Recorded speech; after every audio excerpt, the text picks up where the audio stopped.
آپ کے باسز آپ کو آرڈر دیتے ہیں، آپ کو وہی کرنا پڑتا ہے، لیکن اگر آپ کا کچھ دل کرا وہ نہیں کر سکتے. تو بیسکلی میرے لیے آزادی کا مطلب یہ ہے کہ آپ خود سے کام کریں، لیکن پازیٹیو وے میں کریں، اپنے ملک کے لیے کریں، لوگوں کو پتہ لگے کہ ہاں عورت آزاد ہے اور عورت آزاد ہو کے اپنے ملک کے لیے کام کر رہی ہے. میں نہیں سمجھتی کہ آپ جو واحیاتی ہے اس کو آپ آزادی سمجھیں. آپ اپنی فیملیز کو شو کرا کے ولاگنگ کریں اور اس پہ آپ جو ہے وہ دکھائیں کہ جی ہم خواتین ہو کے اپنی فیملیز دکھا کے تو ہم ولاگنگ کر رہے ہیں، یوٹیوبرز بن گئے ہیں اور اس کے ساتھ ہم کمائی کر رہے ہیں. تو مجھے لگتا ہے یہ بڑی بے شرمی کی بات ہے اور ہمیں شرم حیا جو ہے وہ ہونی چاہیے. ہم مسلمس ہیں، ہم اپنے دین سے دور ہیں، لیکن اتنا بھی ہمیں دور نہیں ہونا چاہیے کہ ہم اپنے لمٹس کو بھول جائیں. اور خواتین کے ہاتھ میں اپنی عزت خود ہوتی ہے، انہیں اپنی عزت کروانی آنی چاہیے. دیکھیں، عورت شمار اپنی اوقات اور اپنی بساط میں رہ کے بہت میں اس کے حق میں ہوں، مگر جو چیز حد سے زیادہ تجاوز کر جائے نا وہ اپنی حقیقت کھو دیتی ہے.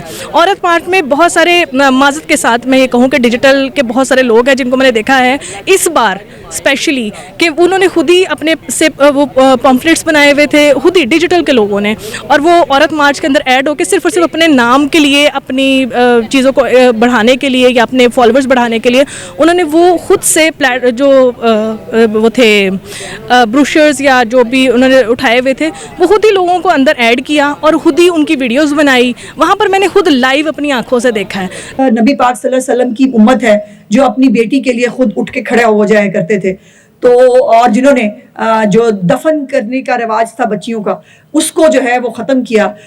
اس نبی پاک صلی اللہ علیہ وسلم کی امت ہوتے ہوئے مجھے بڑی تکلیف ہوتی ہے کہ ہم اپنے آپ کو مسلمان ضرور کہتے ہیں، ہم اپنے آپ کو امتی ضرور کہتے ہیں، لیکن ہم اپنے مذہب سے بہت دور ہیں. خاص طور پر جہاں بچیوں کے تحفظ کی بات آئے گی، خواتین کی بات آئے گی، وہاں خواہ مختلف چیزوں کو جو ہے وہ بہانہ بنا لیا جاتا ہے. ابھی تک چیف منسٹر صاحبہ جو ہیں وہ جو ان کا ایک بانڈ کریٹ ہوا بچیوں کو جب وہ اسکالرشپس دینے کے لیے گئی ہیں مختلف یونیورسٹیز کے اندر، اس کے اندر انہوں نے اپنے آپ کو جو ہے وہ بچیوں نے ان کو ایک ماں کا لقب دیا.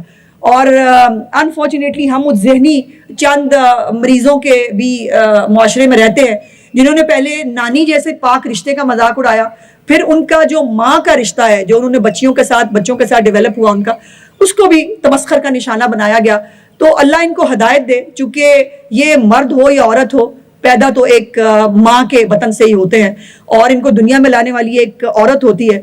کاش یہ باتیں ہم سب سمجھنے شروع ہو جائیں تو بہت سارے مسائل ہو سکتے ہیں. اپنی چھت اپنا گھر جو ہے اس میں 10,500 سے زیادہ گھر اس وقت زیر تعمیر ہے اور انشاءاللہ یہ مارچ کے اندر مزید 10,000 گھر جو ہیں اس کے اندر شامل ہوں گے جو چیف منسٹر صاحبہ نے اس کا ٹارگٹ دیا اور بہت ساری خواتین اپنے گھروں کی مالک بن رہی ہیں. یہ بہت ان کے لیے ایک سکون اور اطمینان کی بات ہے. پھر الیکٹرک بسز ابھی آپ دیکھ رہے ہیں، ان الیکٹرک بسز کے اندر باقاعدہ طور پر علیحدہ سے ایک کمپارٹمنٹ ہے خواتین کے لیے. وہاں پر کیمرے لگائے گئے ہیں تاکہ خواتین کو کوئی ہراسمنٹ کا جو ہے وہ شکار نہ کیا جا سکے. اس کے اندر وائی فائی موجود ہے. ایک کمپلیٹ تحفظ کے ساتھ جو سواری کا ایک امپیکٹ ہوتا ہے اس کو چیف منسٹر نے جو ہے وہ کریٹ کیا ہے. اور